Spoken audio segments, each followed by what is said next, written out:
Hey friend, can I speak to your heart for just a moment? You prayed, you believed, you held on to hope with everything you had. But then, things fell apart anyway. The doctor gave you news you never expected. The job you depended on gone. And someone you trusted, they broke your heart in a way you didn't see coming. And in the middle of that pain, a quiet, aching question started to rise. If God is good, why does He let bad things happen? If you've ever asked that, you're not the only one. That question has echoed through time. Even the greatest heroes of faith have wrestled with it. Take Job, for example. He was a man who loved God deeply, lived righteously, and honored the Lord in everything. And yet in a single day, he lost his children, his wealth, and his health. His friends said it must have been his fault.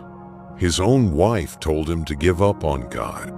And Job, devastated and confused, cried out with the same question we often whisper through tears. Why, God?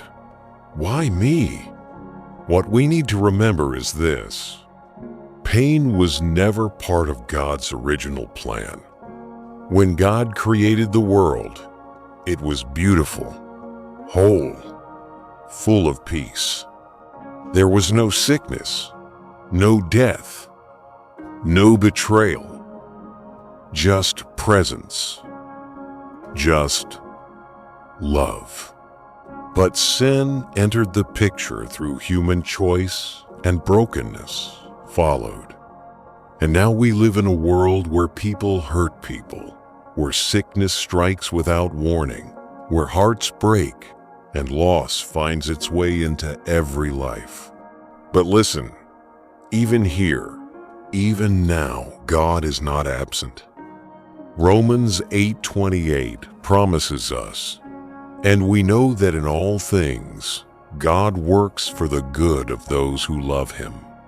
Even in the darkest chapters, God is writing redemption. Even in the ashes, He is planting new beginnings.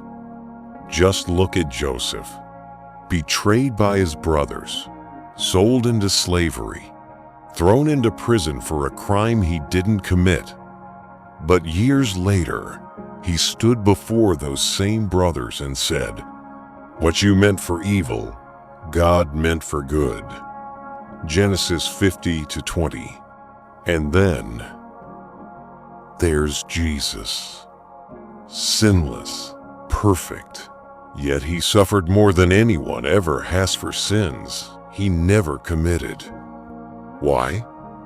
So you and I could be forgiven, so we could be free. So maybe your pain isn't pointless. Maybe this storm isn't the end of your story. Maybe it's the beginning of something greater. So come to Him, trust Him, even when you don't have the answers, especially then. And if this message spoke to something deep inside of you, I'd love to hear from you. Share your thoughts in the comments, your story, your struggle, or how God met you in the storm. And if you're new here, I invite you to hit subscribe. We explore faith in a real and honest way, no filters, just truth. I'll see you in the next video. Until then, rest in His love and hold on to hope.